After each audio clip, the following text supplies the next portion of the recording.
ನಮಸ್ಕಾರ. ಚೈತ್ರ ಮಾಸದ ಶುಕ್ಲ ಪಕ್ಷದ ನವಮಿಯಂದು ಆಚರಿಸುವ ಹಬ್ಬವೇ ಶ್ರೀರಾಮನವಮಿ.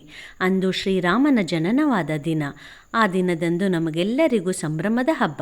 ಆ ದಿನದಂದು ದೇವಸ್ಥಾನಗಳಲ್ಲಿ, ಮನೆಗಳಲ್ಲಿ ಕೋಸಂಬರಿ, ಪಾನಕವನ್ನು ಮಾಡಿ ನೈವೇದ್ಯ ಮಾಡಿ ಎಲ್ಲರಿಗೂ ಹಂಚುತ್ತಾರೆ. ನಾನು ನಿಮ್ಮೊಂದಿಗೆ ಇಂದು ಹೆಸರು ಕಾಳಿನ ಪಾನಕವನ್ನು ಹೇಗೆ ಮಾಡೋದೆಂದು ತೋರಿಸ್ತೇನೆ. ಮೊಳಕೆ ಕಟ್ಟಿದಂತಹ ಹೆಸರು ಕಾಳನ್ನಿಂದ ತಯಾರಿಸಿರುವ ಈ ಪಾನಕ ಕುಡಿಯಲು ರುಚಿ, ಆರೋಗ್ಯಕ್ಕೂ ಕೂಡ ತುಂಬ ತಂಪಾಗಿರುತ್ತದೆ.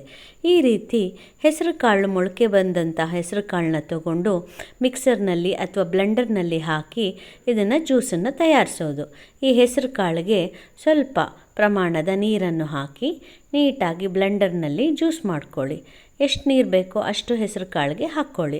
ಹೆಸರು ಕಾಳಿನಲ್ಲಿ ಪ್ರೋಟೀನ್ ರಿಚ್ ಇರೋದ್ರಿಂದ ನಿಮ್ಮ ಆರೋಗ್ಯಕ್ಕೂ ಒಳ್ಳೆಯದು, ದೇಹಕ್ಕೂ ಕೂಡ ತುಂಬ ತಂಪನ್ನು ನೀಡುತ್ತೆ ಈ ಪಾನಕ. ಈ ಪಾನಕವನ್ನು ಮಾಡೋದು ತುಂಬ ಸುಲಭ, ರುಚಿಯಾಗೂ ಇರುತ್ತೆ. ಈ ರೀತಿ ನೀಟಾಗಿ ಮಿಕ್ಸ್ ಮಾಡಿಕೊಂಡು ಬ್ಲೆಂಡರ್ನಲ್ಲಿ ಅಥವಾ ಮಿಕ್ಸಿನಲ್ಲಿ ಈ ರೀತಿ ಪಾನಕನ ತಯಾರು ಮಾಡೋದು. ಅನಂತರ ಒಂದು ಸ್ಟ್ರೈನರ್ನಲ್ಲಿ ಅಥವಾ ತೆಳುವಾದ ಬಟ್ಟೆನಲ್ಲಿ ನೀಟಾಗಿ ಈ ಜ್ಯೂಸನ್ನು ಸೋಸ್ಕೋಬೇಕು. ಅನಂತರ ಈ ಜ್ಯೂಸಿಗೆ ನಾನು ಜೋನಿ ಬೆಲ್ಲ ಅಥವಾ ಹಳ್ಳಿ ಬೆಲ್ಲನ ಹಾಕಿದ್ದೀನಿ. ಈ ಬೆಲ್ಲ ನಿಮಗೆ ಮಂಗಳೂರು ಸ್ಟೋರ್ಸು ಅಥವಾ ಮಲ್ನಾಡು ಸ್ಟೋರ್ಸ್ಗಳಲ್ಲಿ ಸಿಗುತ್ತೆ. ತುಂಬ ಒಳ್ಳೆಯದು, ಐರನ್ ರಿಚ್ ಇರೋದ್ರಿಂದ ನಿಮ್ಮ ದೇಹಕ್ಕೆ, ಆರೋಗ್ಯಕ್ಕೆ ತುಂಬ ಒಳ್ಳೆಯದು.